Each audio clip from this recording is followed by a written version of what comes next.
আসসালামু আলাইকুম। আজকে আমি বানাবো চিড়ের পোলাও। চিড়েটা আমি ভালো করে ধুয়ে নেব। আমি কড়াইতে একটা নিয়েছি প্যান, তাতে আমি তেল দিয়ে দেব পরিমাণ মতন, দিয়ে বাদামগুলো একটু হালকা ভেজে নেব।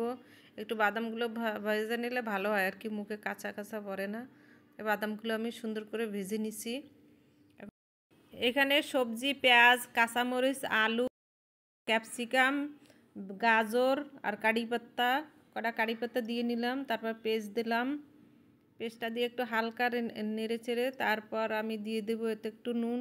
তারপর দিয়ে দিলাম কাঁচামরিচ দিয়ে পেঁয়াজটা একটু ভেজে নেব। এখন দিয়ে দেবো আলু। আলু দিয়ে একটু পেঁয়াজটা ভেজে নেব সুন্দর করে। ভেজে নিয়ে একটু নুন দিয়ে দেবো, তারপর হলুদ দিয়ে দেবো, দিয়ে নাড়াচাড়া করে একটু সময় ভেজে নেব। একটু ভাজা হয়ে গেছে, এখন গাজর দিয়ে দেব। গাজরটা দিয়ে একটু নাড়াচাড়া করে আবার একটু ভেজে নেব।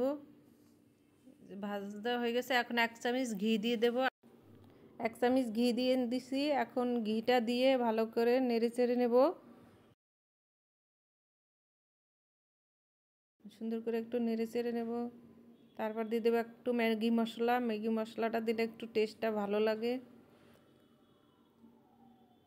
ম্যাগি মশলা দিছে, এখন একটু ভাজা হয়ে গেছে। এখন একটু সেই ভাজা বাদাম দিয়ে দেব।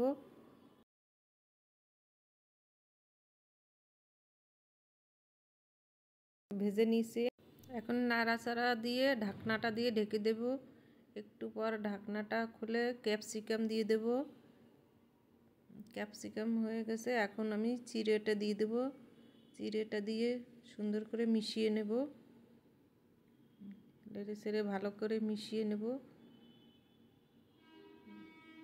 ভালো করে একদম নেড়ে চেড়ে পুরোটা সবজি সব কিছু সুন্দর করে মিশিয়ে দিয়ে একটু চিনি দিয়ে দেব। 1 চামচ, বেশি না, 1 চামচ চিনি দিয়ে দেব। চিনিটা দিয়ে ভালো করে নেড়ে চেড়ে মিশিয়ে নেব।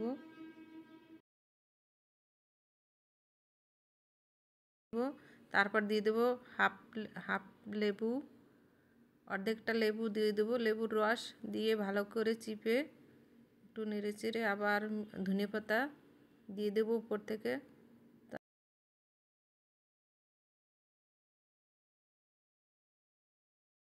নেড়ে চেড়ে নিছি। এই যে দেখেন কত সুন্দর হয়েছে।